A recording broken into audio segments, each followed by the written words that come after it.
Assalamualaikum warahmatullahi wabarakatuh. Waalaikumsalam warahmatullahi wabarakatuh.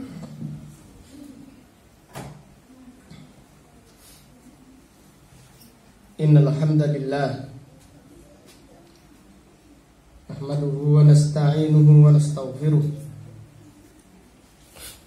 wa na'udzu billahi min shururi anfusina wa min sayyiati a'malina. Man yahdihillahu fala mudilla lahu wa man yudlil fala hadiya lahu. Wa ashhadu an la ilaha illallah wahdahu la syarika lah. Wa ashhadu anna Muhammadan abduhu wa rasuluh. Amma ba'du fa inna asdaqal hadisi kitabullah. Wa khairal hadyi hadyu Muhammadin sallallahu alaihi wasallam. Wa syarrul umuri muhdatsatuha. Wa kullu muhdatsatin bid'ah. Wa kullu bid'atin dhalalah. Wa kullu dhalalatin finnar. Alhamdulillah, pada malam yang berbahagia ini, yaitu malam Kamis tanggal 17 bulan Rajab tahun 1441 Hijriah, dengan izin Allah Subhanahu wa taala kita melanjutkan kembali kajian kitab Al-Aqidah Al-Wasithiyah yang ditulis oleh Syekhul Islam Abul Abbas Ahmad ibnu Abdul Halim ibni Taimiyah rahimahullahu ta'ala rahmatan wasi'ah, imam besar kaum muslimin yang meninggal dunia pada tahun 728 Hijriah. Pembahasan kita pada malam ini kita mulai dengan firman Allah Subhanahu wa taala, surat apa?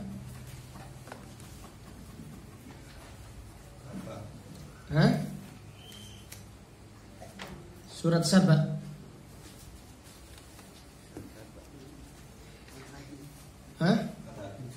Al-Lalad sudah. Al-Furqan sudah. Ya, wal hakimul habir. Ya. Sekarang surat apa itu? Enggak disebutkan di situ. Ayat berapa?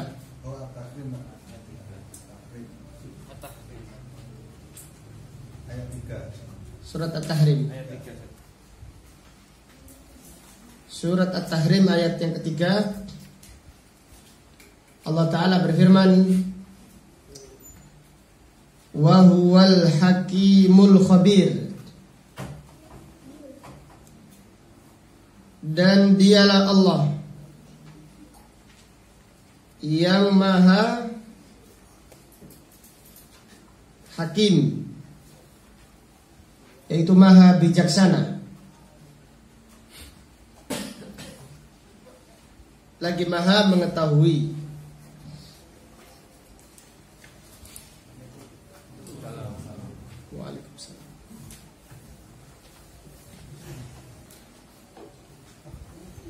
Allah Subhanahu wa ta'ala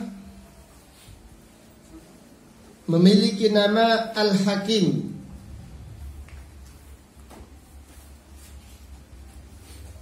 yang artinya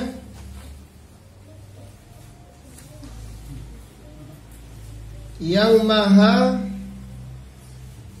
sempurna kebijaksanaannya di dalam urusan agama dan juga di dalam urusan takdir. Al-Hakim artinya yang maha bijaksana. Maha bijaksana di dalam perintah-perintahnya yang syar'i, dan juga yang maha bijaksana di dalam takdir-takdirnya dan ketetapan-ketetapannya.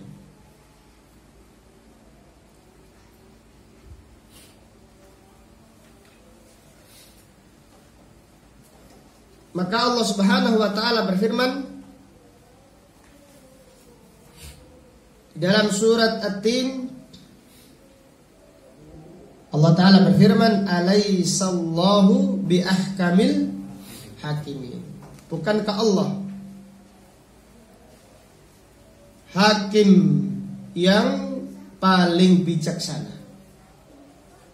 Maha bijaksana ada dua, yaitu maha bijaksana di dalam perintah-perintahnya yang syar'i. Artinya semua perkara-perkara yang syar'i, baik perintah ataupun larangan, sesuai dengan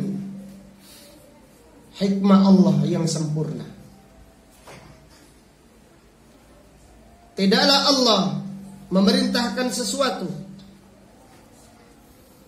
kecuali berdasarkan hikmahnya yang sempurna, dan itu pasti terdapat maslahat yang baik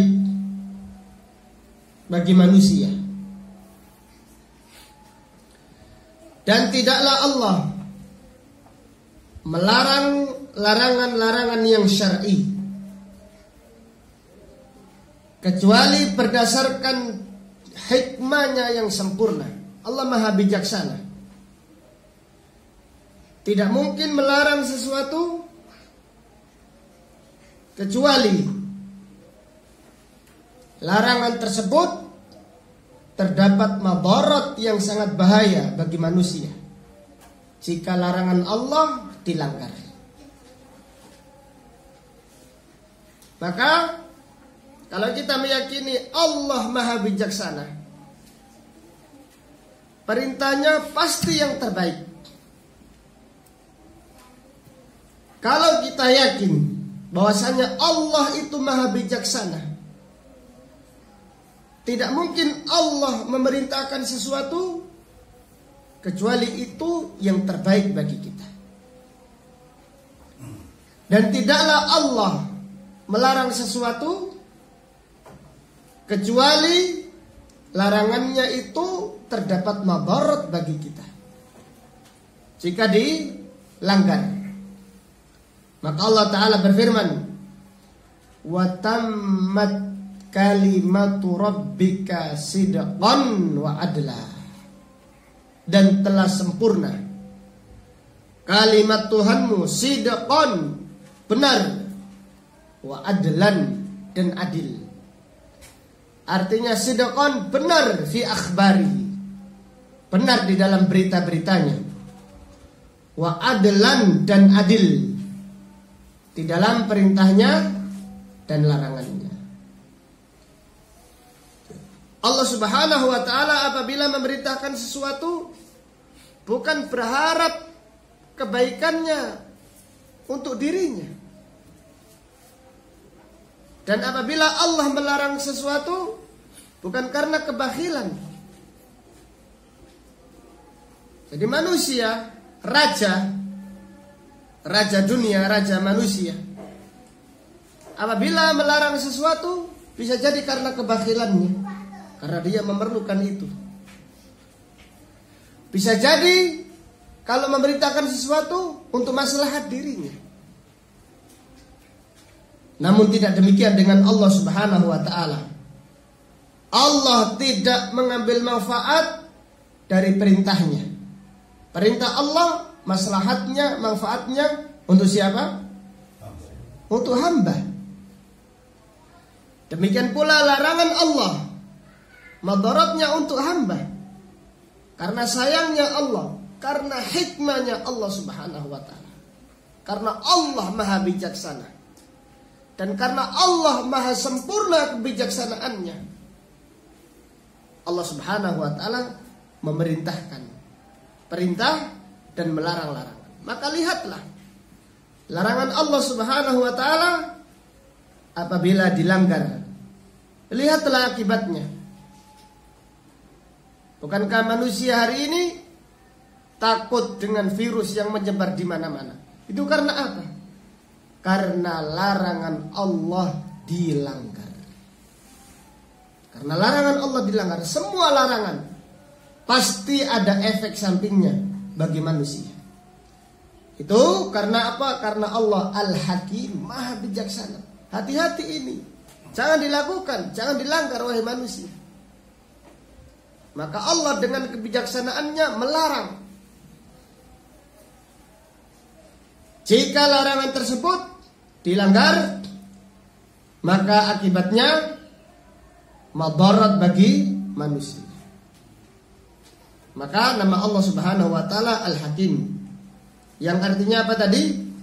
Yang maha sempurna kebijaksanaannya, baik di dalam urusan agama ataupun di dalam urusan takdir. Jadi urusan agamanya, perintahnya bijaksana. Perintah Allah sempurna kebijaksanaannya. Jadi kalau kita melaksanakan perintah Allah,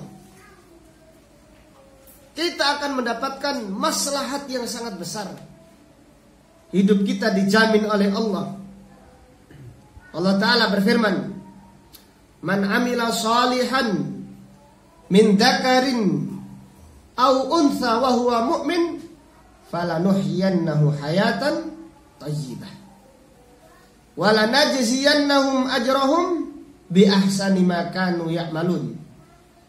Barang siapa beramal soleh, artinya melaksanakan perintah Allah, meninggalkan larangan Allah, dia itu laki-laki ataupun perempuan, kami berikan jaminan hidup yang baik, hayatan thayyibah. Demikian. Karena apa? Karena perintah Allah membawa maslahat yang baik. Larangannya jika ditinggalkan membawa maslahat yang baik. Maka Allah berikan kepadanya kehidupan yang baik. Maka kebahagiaan yang hakiki, kebahagiaan yang hakiki bagi siapa yang mentaati perintah Allah dan meninggalkan larangan Allah Subhanahu wa ta'ala. Adapun mereka lihatlah. Jadi Amerika yang katanya superpower, lihat ketika kedatangan virus tersebut, bingung. Seperti kiamat. Allahu Akbar. Lain dengan orang yang beriman. Tenang mereka, yakin dengan takdir Allah. Tetap kita berusaha menghindar semaksimal mungkin. Tetapi kita punya iman dengan takdir. Kita juga punya tawakal kepada Allah Subhanahu wa ta'ala. Maka tadi Allah berfirman, "Falanuhyiyannahu hayatan thayyibah." Kami beri jaminan hidup yang baik. Kebahagiaan itu kebahagiaan hati. Itu milik orang-orang yang beriman. Kenapa? Karena mereka melaksanakan hikmah Allah di dalam perintahnya. Karena mereka meninggalkan larangan Allah yang larangannya itu penuh hikmah. Sehingga mereka merasakan kenikmatan yang hakiki.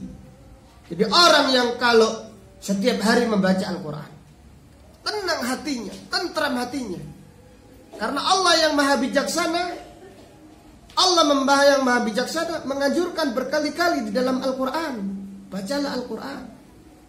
Anzalna ilaika kitabun anzalna ilaika mubarakun, penuh berkah. Jadi bukan Perintah Allah itu bukan asal-asalan.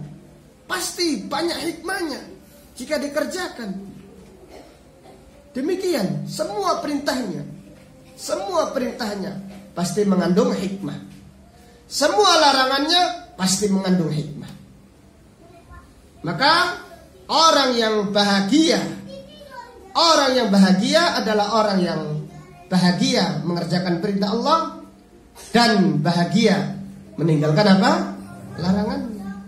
Apapun orang-orang kafir, Allah Ta'ala berfirman, "Wa man a'rada an dzikri fa inna lahu ma'isyatan dongka." Siapa yang berpaling dari peringatkanku, diperintahkan tidak mau, dilarang, diterjang, maka bagi mereka fa inna lahu ma'isyatan dongka, kehidupan yang sesak. Karena mereka berjalan tidak sesuai dengan hikmah yang diperintahkan Allah.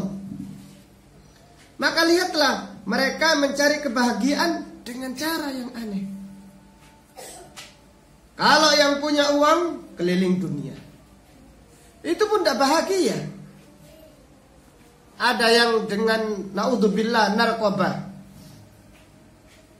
terbang sesaat, setelah itu bunuh diri.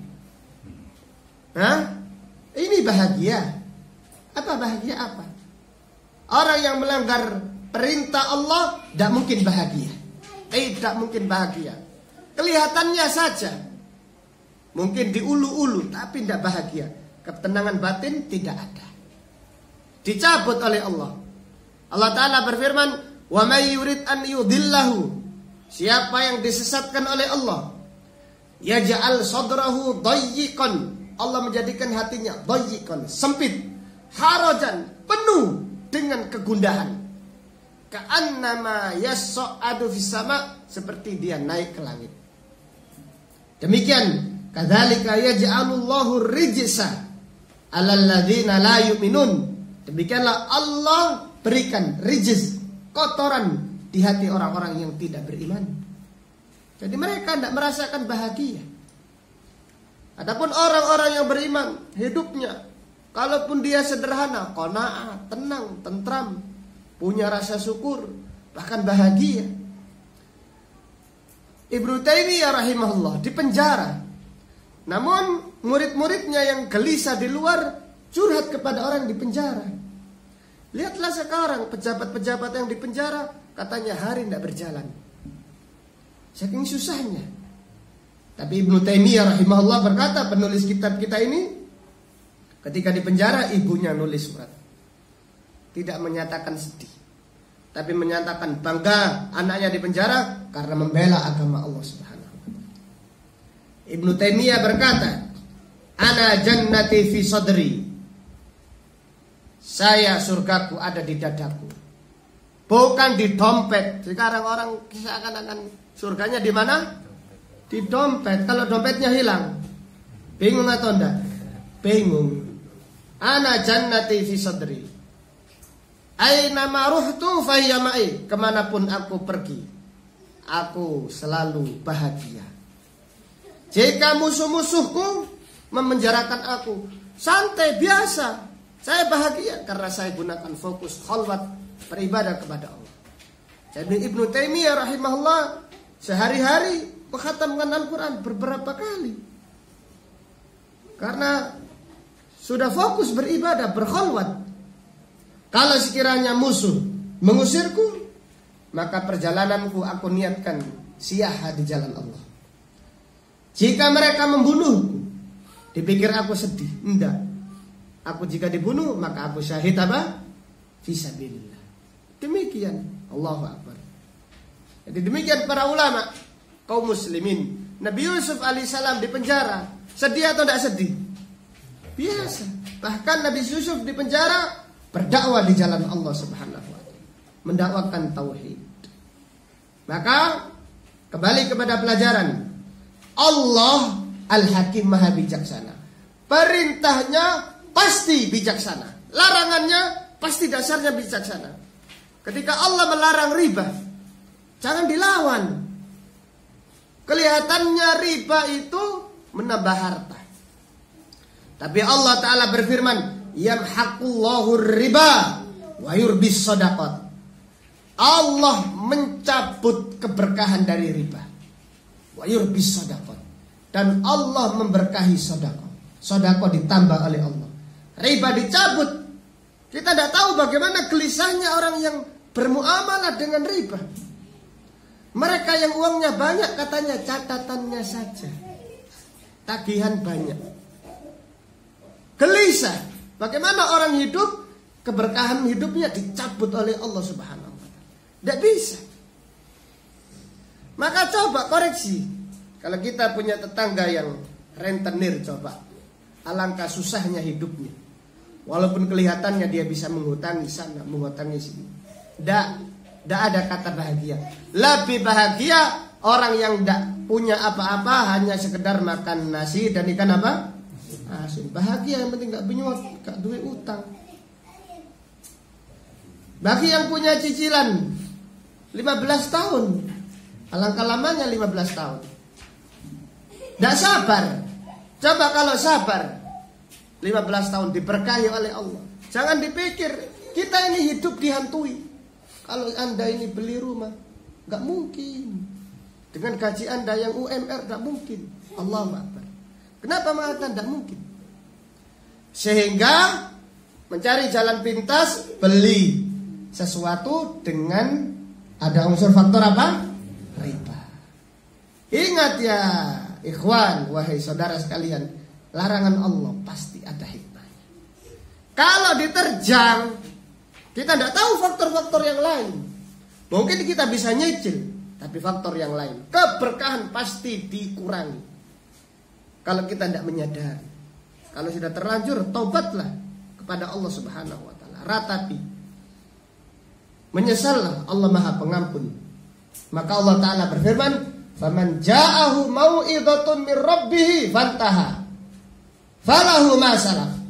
Siapa yang telah datang peringatan tentang riba dari Tuhannya, fantaha, kemudian dia berhenti, falahu ma salaf, yang terlanjur lanjutkan, jangan mencoba lagi. Waman ada, siapa yang kembali, faulaika ashabun nar hum fiha khalidun. Demikian. Semua larangan-larangan Allah pasti ada hikmahnya. Pasti ada hikmahnya. Karena nama Allah apa? Al-Hakim. Jadi jangan dipikir larangan Allah tidak ada hikmahnya. Pasti banyak hikmahnya. Dan ini tidak mungkin kita bahas satu persatu. Karena semua perintah Allah pasti mengandung hikmah. Larangan Allah pasti mengandung hikmah.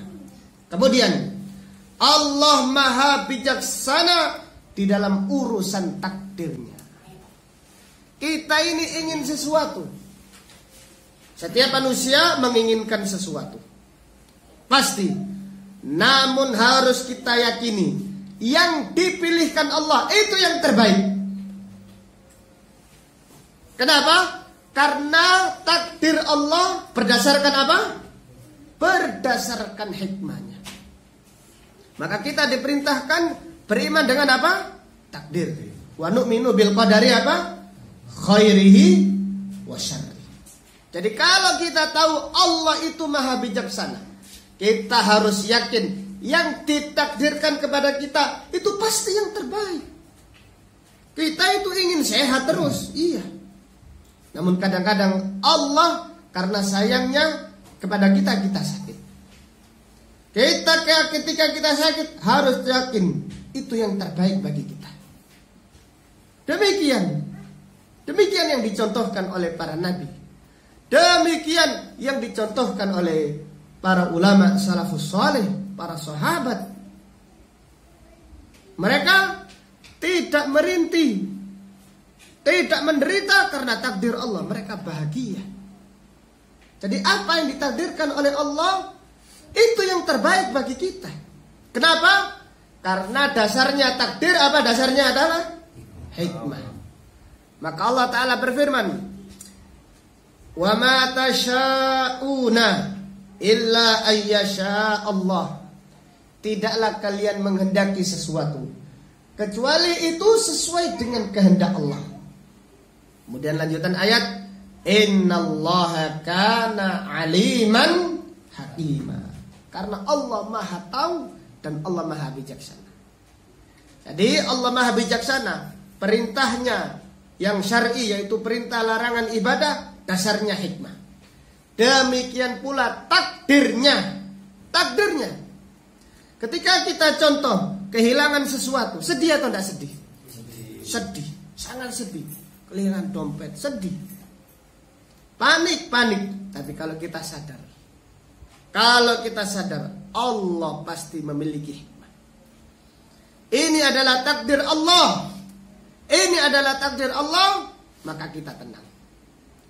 Orang yang memiliki iman takdir ketika mendapati sesuatu, ya sudah dihadapi dengan tenang, tidak perlu panik.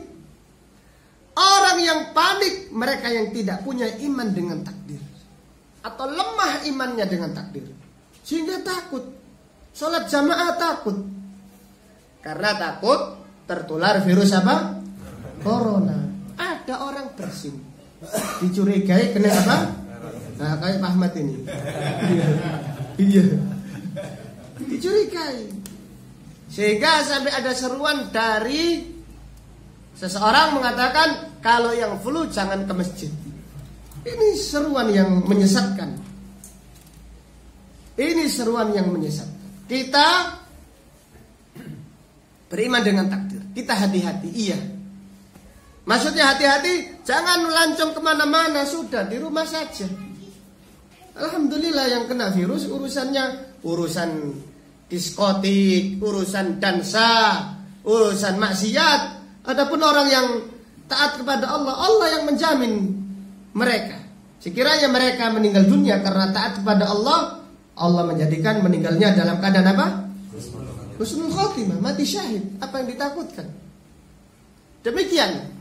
Ketika umrah ditanyakan oleh para ulama, diantaranya Syekh Shalih Al-Fauzan hafidhahullah, apakah orang yang tidak umrah karena takut virus corona tanda imannya lemah? Beliau menjawab iya, kecuali apabila pemerintah sudah melarang. Kan pemerintah itu lebih tahu. Jadi kalau pemerintah melarang, berarti kita sami'na apa? Watokna. Tapi kalau nggak ada larangan, berarti orang yang umroh tidak jadi umroh takut virus. Ini tanda apa? Tanda lemahnya iman. Maka hari-hari ini Amerika panik sekali. Masker itu diborong sampai kamarnya penuh masker. Malah yang selamat orang nggak pakai masker. Bingung gimana? Bingung sekali. Obat-obatan semuanya, ya Allah, Allahu Akbar. Di dunia seperti itu takutnya. Adapun orang-orang beriman biasa-biasa saja. Kenapa sih? Apa yang perlu ditakutkan? Umur itu di tangan Allah. Yang kita takutkan itu meninggal dunia, su'ul khotimah, itu takut. Adapun kapan meninggal dunia kita tidak tahu. Kita punya cita-cita, kita punya keinginan, namun harus kita yakini Allah Subhanahu wa ta'ala yang mentakdirkan segala sesuatu. Dan apa yang ditakdirkan oleh Allah pasti berdasarkan hikmahnya yang apa? Yang sempurna. Pasti itu yang terbaik. Maka apabila sesuatu kita alami, kita mendapatkan kebaikan, kita disunahkan membaca apa? Alhamdulillah. Bahkan ketika kita mendapatkan sesuatu yang tidak kita sukai, kita juga membaca apa? Alhamdulillah ala kulli hal. Artinya yang terbaik. Memang kita tidak suka, tetapi kita yakin, oh ini takdir Allah, ini pasti terbaik bagi kita. Qadarallahu wa ma syaa fa'ala. Jadi kalau orang itu tahu nama Allah Al-Hakim, ketika melaksanakan ibadah dia semangat, ketika meninggalkan maksiat dia semangat, pasti banyak hikmahnya. Kalau dia tahu nama Allah itu Al-Hakim yang maha bijaksana, setiap mengalami sesuatu dia tenang, dia tentram, karena yang dialaminya adalah takdir Allah. Dan takdir Allah pasti berdasarkan dengan apa? Dengan hikmahnya yang sempurna. Maka Allah Ta'ala berfirman, wa huwal hakimul khabir. Dialah Allah yang maha sempurna kebijaksanaannya di dalam urusan din, urusan agama, dan di dalam urusan takdirnya. Jadi kadang-kadang kita menjumpai ada orang menikah, belum punya anak. Yakinlah itu adalah takdir Allah, pasti ada hikmahnya. Kita tidak tahu. Ada orang yang ditakdirkan, Masya Allah, rezekinya dilapangkan. Ada yang lain diberikan oleh Allah rezeki yang sederhana.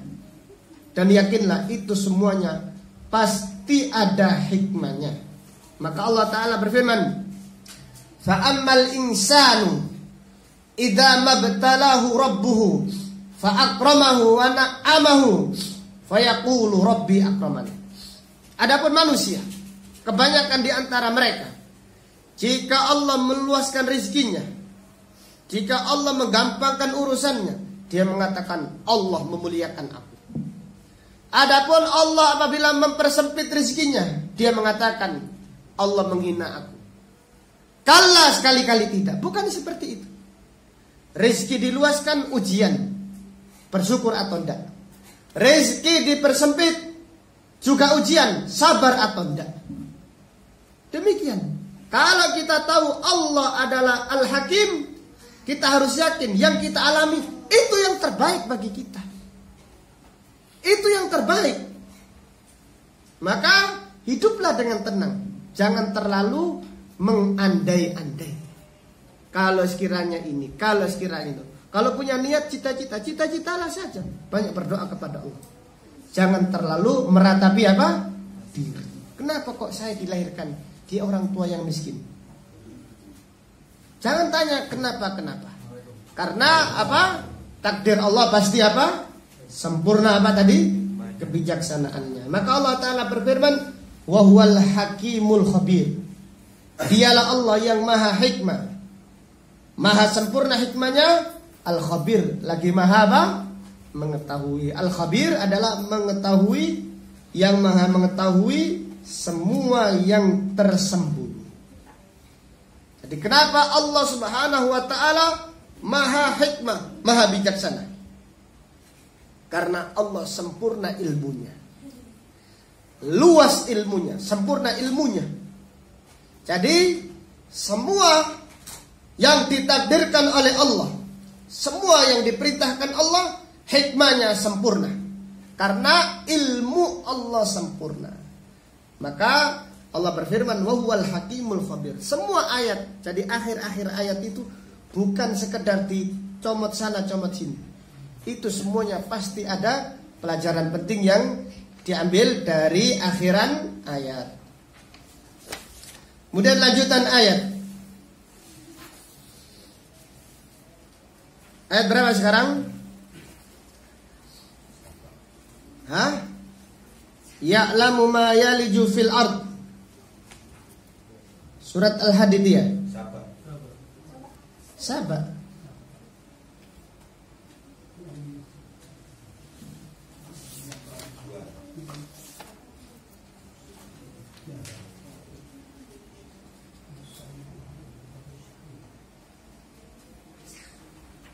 Surat Saba ya?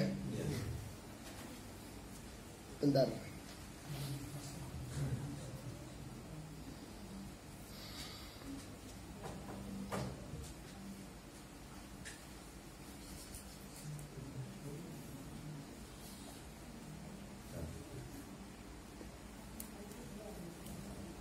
Enggak Al-Hadid itu ya?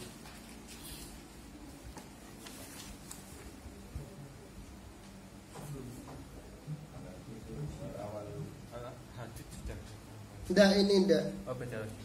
Ini juga surat Al-Hadid. Wa rahimul ghafur. Coba Al-Hadid sekarang.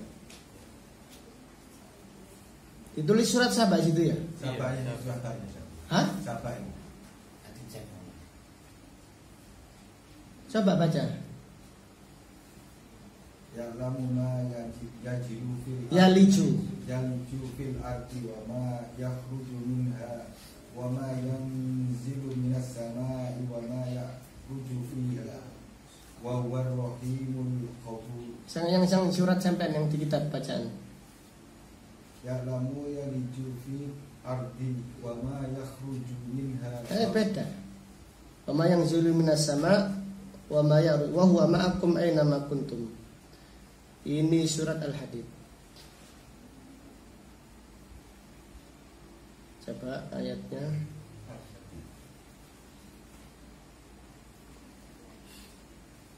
Ayat 4. Surat Al-Hadid ayat yang keempat.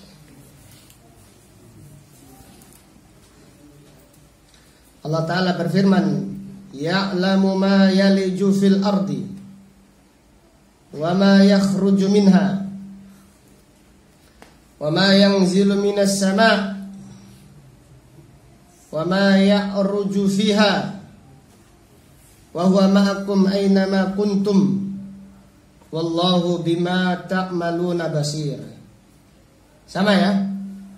Surat Al-Hadid ayat yang keempat. Jadi kalau ditulis surat Saba, liru di situ. Tulis surat Saba ya Pak Wisnu? Diganti ya. Surat Al-Hadid ayat yang keempat.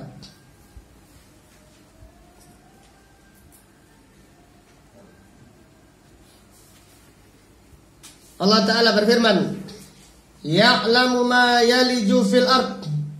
Allah Maha mengetahui semua yang masuk ke dalam bumi.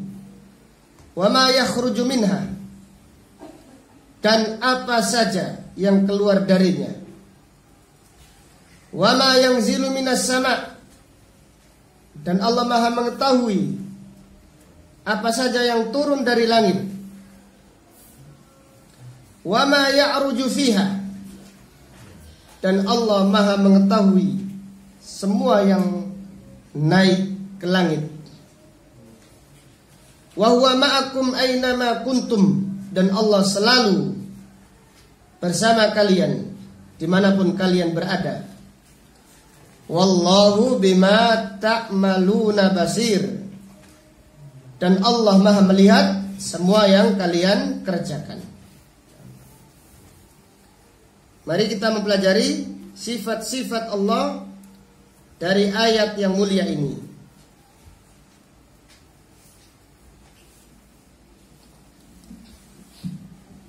Yang pertama,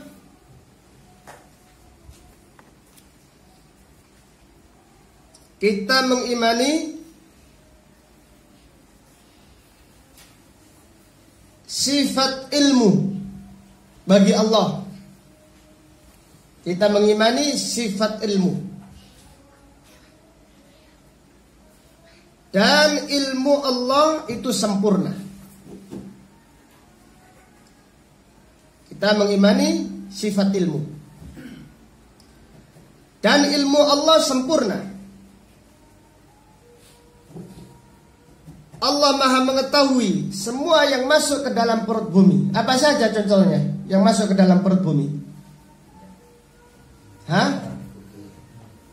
Manusia yang dikubur. Air yang masuk. Air ketika turun hujan masuk ke dalam apa? Bumi. Demikian pula contoh lain apa? Yang masuk, yaitu biji-bijian yang dimasukkan oleh para petani ke dalam perut bumi. Apa saja itu diketahui oleh Allah secara sempurna. Tidak ada yang meleset sedikit pun dari ilmu Allah Subhanahu wa ta'ala. Wa ma yakhruju minha, dan Allah mengetahui semua yang keluar dari perut bumi. Minan nabat wal ma'adin, baik itu tumbuh-tumbuhan ataupun yang lainnya. Barang-barang tambang yang dikeluarkan dari perut bumi, semuanya diketahui oleh Allah. Wa ma yanzilu minas sama', dan semua yang turun dari langit. Apa yang turun dari langit kira-kira? Air hujan. Apa lagi? Turunnya malaikat, turunnya rizki. turunnya musibah, takdir datang. Nah, takdir itu ada takdir yang baik dan takdir yang apa? Buruk. Seperti takdir buruk turun dari langit, dilawan dengan doa. Allah Maha mengetahui semua yang turun dari langit. Malaikat turun, jumlahnya berapa? Hanya Allah yang Maha tahu. Hujan, dan hujan ini Allahu Akbar. Di dalam hadis disebutkan, tidaklah hujan turun kecuali setiap tetes Allah mengutus malaikat. Subhanallah. Allah mengutus malaikat. Kita tidak tahu bagaimana. Setiap satu tetes ada malaikat yang ditugaskan. Allah Maha mengetahui. Kemudian lanjutan ayat, wa ma ya'ruju fiha, dan semua yang naik ke langit. Apa yang naik ke langit? Amal seseorang. Ini yang kita pikirkan. Ilaihi yas'adul kalimut thayyib. Naik kepada Allah ucapan yang baik. Wal amalus shalihu yarfa'u, dan amal soleh diangkat. Jadi amal soleh diangkat sehingga langit terbuka. Maka langit itu sedih jika ada orang baik meninggal dunia. Sedih kenapa? Karena langit itu senang kalau ada amal yang ikhlas karena Allah, sesuai sunnah, diangkat ke langit. Langit pun ikut bahagia melihat amal baik itu. Alam semesta ini ikut bahagia. Pepohonan ikut bahagia, bumi bahagia, bumi yang dipijak bahagia jika digunakan taat kepada Allah. Dan langit pun bahagia. Adapun orang yang jahat, durhaka, Allah Ta'ala berfirman, fama bakat alaihimus sama'u, langit tidak menangisi mereka karena tidak pernah diangkat amalnya. Bagaimana langit menangis? Bahkan langit bumi bahagia dengan meninggalnya orang yang durhaka. Kembali kepada firman Allah, wa ma ya'ruju fiha, amal itu naik ke langit. Demikian pula arwah orang-orang yang beriman. Ruhnya orang-orang yang beriman di mana? Di atas langit, di surga bergantungan. Adapun orang-orang yang baik, ruhnya diangkat para malaikat ke langit, dibukakan pintu langit. Siapa? Fulan bin Fulan, sebutkan namanya yang terbaik, diangkat sampai menuju Allah dan harumnya semerbak. Allah berfirman, uktubu kitab abdi fi illiyin, tulislah catatan kitabnya di tempat yang tinggi. Adapun orang yang jahat, orang yang durhaka, dibawa ke langit tapi ditolak.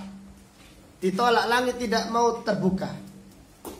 Maka Allah Ta'ala berfirman, innal ladzina kafaru, innal ladzina kadzabu bi ayatina wastakbaru anha la tufattahu lahum abwabus sama.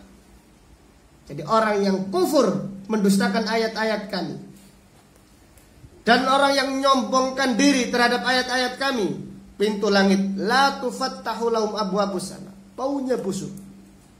Kemudian ketika dibawa ke langit, dilempar ke dalam bumi. Jadi ruhnya dihinakan, dilemparkan. Maka Allah Ta'ala berfirman, summa radadnahu asfala safilin. Kemudian kami kembalikan ke tempat yang paling rendah. Waliyatubillah. Itu rohnya orang-orang kafir disebutkan di dalam hadis di sumur yang ada di Yaman. Sumurnya sangat dalam, namanya sumur apa namanya? Barhud. Coba dilihat di YouTube, ada di Google. Cuma dalamnya tidak ada yang tahu. Lubangnya besar, itu di situ. Apabila ada orang kafir meninggal dunia, baunya busuk di situ. Padahal meninggal dunia di tempat yang jauh. Dikumpulkan di situ. Nyawanya, rohnya orang-orang kafir. Adapun rohnya orang-orang beriman di tempat yang mulia, di tempat yang tinggi. Maka Allah Ta'ala berfirman, wa ma ya'ruju fiha. Allah Maha tahu siapa yang naik ke langit. Wa huwa ma'akum aina ma kuntum. Dan Allah selalu bersama kalian dimanapun kalian berada. Sekarang pertanyaan, yang selalu bersama kita itu apa? Hah? Allah bersama kalian dimanapun kalian berada. Yang bersama apanya? Ilmunya, pengawasannya, penglihatannya, penjagaannya. Jelas ya? Bukan Allah bersama kita artinya Allah menempel dengan kita. Tidak. Itu keyakinan yang menyimpang. Allah bersama, wa huwa ma'akum aina ma kuntum. Allah selalu bersama kalian dimanapun kalian berada. Artinya Allah bersama kalian ilmunya. Maka para ulama menjelaskan Ahlussunnah, Allahu alal ars wa ilmuhu fi kulli makan. Allah bersemayam di atas mana? Di atas ars, di tempat yang paling tinggi. Dan ilmunya di mana-mana. Ilmunya yang berada di mana-mana. Penjagaannya, pengawasannya. Maka Allah Ta'ala berfirman, wa huwa ma'akum aina ma kuntum. Wallahu bima ta'maluna basir. Dan Allah Maha melihat apa yang kalian kerjakan. Maka dari ayat ini tadi terdapat pelajaran mengimani sifat ilmu bagi Allah. Dan ilmu Allah itu sempurna. Ilmu Allah sempurna, tidak diawali dengan tidak tahu. Dan ilmu Allah sempurna tidak diakhiri dengan apa? Lupa atau pikun. Kemudian dari ayat ini terdapat pelajaran mengimani sifat bersama Allah. Jadi Allah itu selalu bersama hambanya. Yang dimaksud ma'iyah adalah bersama, artinya bersama ilmunya, bukan bersama apa? Zatnya. Adapun keyakinan zat Allah bersama hambanya adalah keyakinan apa? Manunggaling kawulolan Gusti. Orang yang meyakini Allah pertama punya keyakinan Allah di mana-mana. Lalu semakin menyimpang sehingga punya keyakinan wahdatul wujud. Yaitu Allah al-Khaliq menyatu dengan apa? Makhluk. Sehingga mereka, imam-imam mereka, kalau sujud diantaranya ada yang berdoa, Subhana rabbiyal a'la. Kadang-kadang.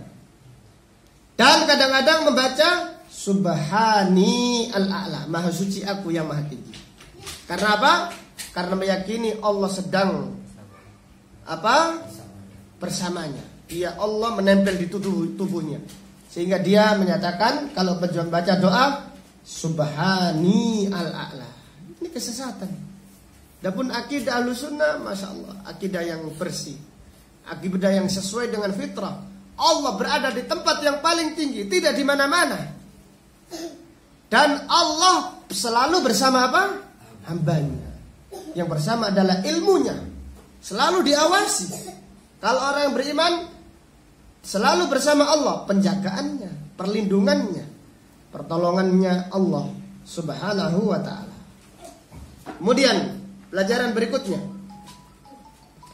dari ayat ini terdapat pelajaran mengimani bahwasannya Allah Subhanahu wa ta'ala maha melihat. Dan Allah memiliki penglihatan. Allah maha melihat. Dan Allah memiliki penglihatan. Jadi kita mengimani Allah memiliki sifat penglihatan. Dan Ahlussunnah wal Jamaah menetapkan berdasarkan dalil Al-Quran dan juga berdasarkan dalil sunnah Rasulullah SAW, kita beriman Allah memiliki kedua mata. Allah memiliki apa? Dua mata. Allah memiliki dua tangan. Dan Allah memiliki apa? 2 mata. Kita tidak tahu apa? Bagaimana. Kita yakin. Jadi orang-orang Jahmiyah mengatakan Allah Maha melihat tanpa penglihatan. Bagaimana ini? Mereka mengimani nama Allah Basir, iya. Namanya saja, tapi tidak punya sifat penglihatan. Ini akidah yang menyimpang. Allah berfirman tentang Nabi Nuh alaihissalam. Tajri bi a'yunina. Kapal tersebut berjalan di bawah pengawasan mata kami. A'yun, ain. Isbatu sifatil ain lillah. Kita mengimani sifat mata. Dan Ahlussunnah menyatakan Allah memiliki apa? 2 mata. Nabi SAW ketika bersabda tentang Dajjal. Dajjal pertama kali datang mengatakan ana nabiyun, aku nabi. Jadi Dajjal pertama kali ngaku nabi. Nabi SAW bersabda, la nabiyya ba'di, tidak ada lagi nabi sepeninggalku. Kemudian Dajjal berkata, wa ana rabbukum, aku Tuhan kalian. Maka Rasulullah SAW bersabda, wa inna rabbakum laisa bi'aqwar, Tuhan kalian tidak buta sebelah matanya. Ini menunjukkan Allah Subhanahu wa taala memiliki berapa? 2 mata. Kita hanya beriman. Allah memiliki wajah. Kita beriman. Jadi apa yang disebutkan kita mengimaninya. Kita tidak tahu bagaimana. Bagaimananya jangan dibayangkan. Kita wajib mengimani. Jangan menyerupakan. Jangan membagaimanakan. Jangan membayangkan. Jangan meniadakan. Jangan meniadakan sifat-sifat Allah Subhanahu wa taala. Maka demikian Ahlussunnah, wallahu bima ta'maluna basir. Artinya kita mengimani Allah Maha melihat dan Allah memiliki sifat apa? Penglihatan. Jadi Allah memiliki sifat penglihatan, kita wajib mengimaninya. Jadi kita tidak boleh membayangkan bagaimana sifat-sifat Allah Subhanahu wa taala, karena Rasulullah sallallahu alaihi wasallam bersabda, tafakkaru fi khalqillah wa la tafakkaru fi dzatillah. Renungkanlah apa? Ciptaan Allah. Jangan merenungkan bagaimana apa? Zatnya Allah. Demikian pula sifat-sifatnya. Jangan direnungkan. Kita jangan direnungkan bagaimananya. Kita wajib mengimaninya saja. Jangan direnungkan bagaimana sifat-sifat Allah Subhanahu wa taala. Wallahu taala a'lam bishawab. Demikian apa yang dapat disampaikan pada pengajian malam ini. Insyaallah akan kita lanjutkan pada pengajian yang akan datang. Ada pertanyaan silahkan. Monggo ada pertanyaan. Ya. Selama ini kita memahami takdir itu seperti pada saat sekolah di Indonesia. Jadi takdir itu ada 2, takdir mutlak dan takdir ikhtiar. Itu apakah sesuai dengan pemahaman Ahlussunnah wal Jamaah? Maksudnya bagaimana takdir mutlak? Takdir mutlak itu yang takdir yang tidak bisa dirubah, seperti jenis kelamin tanpa yang nggak bisa dirubah oleh manusia. Tapi kalau takdir ikhtiar itu takdir yang masih bisa dirubah ya. Contohnya kayak kita memilih pekerjaan gitu. Iya, takdir ada yang dirubah. Merubah takdir dengan takdir.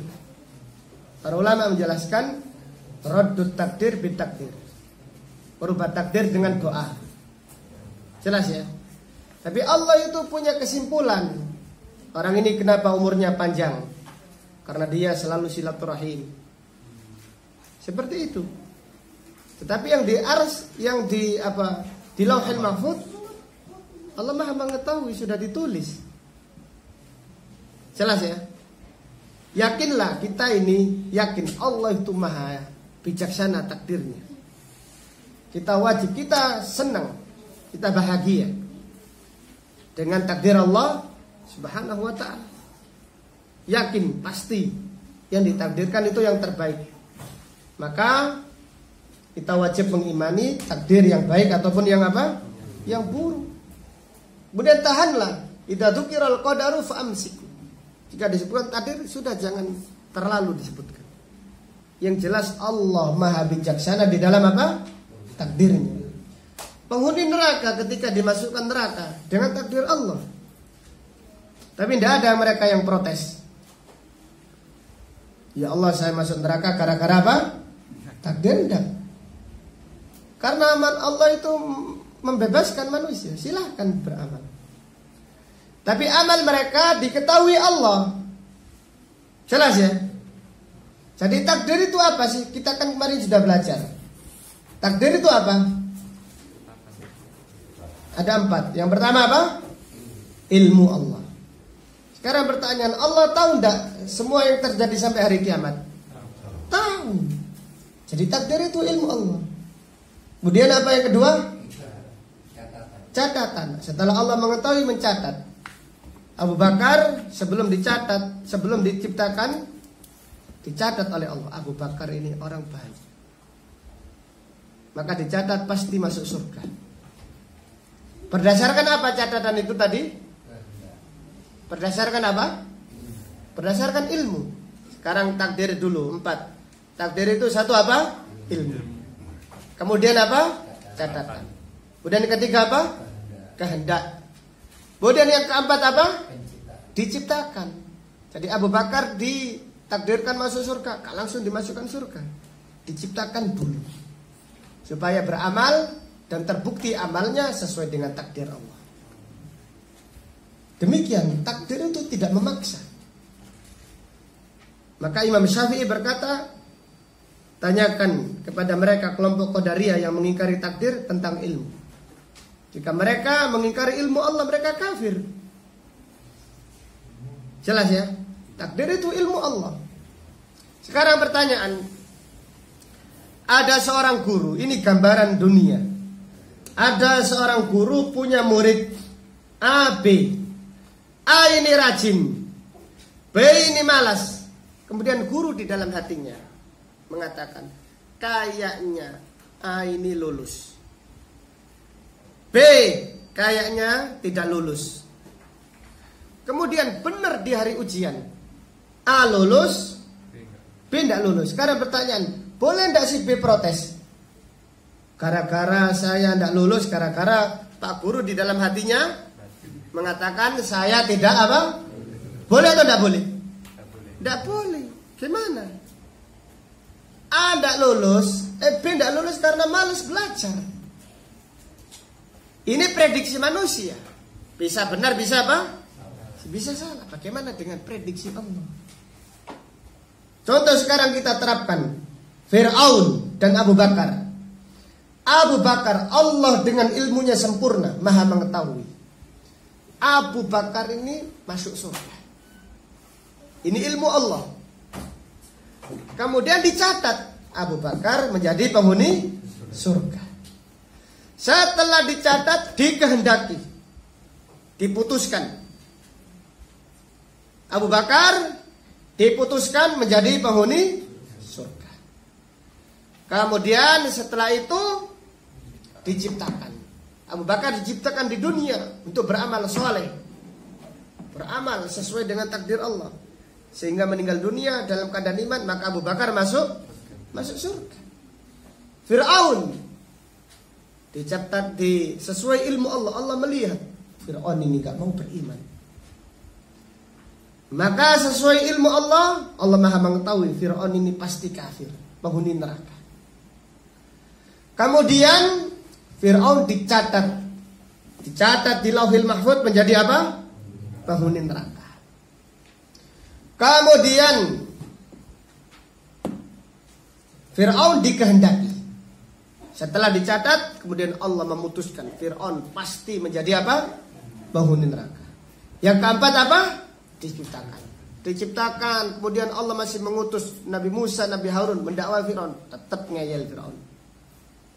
Maka Setelah itu Firaun meninggal dunia dalam keadaan kafir, ternyata benar-benar menjadi apa?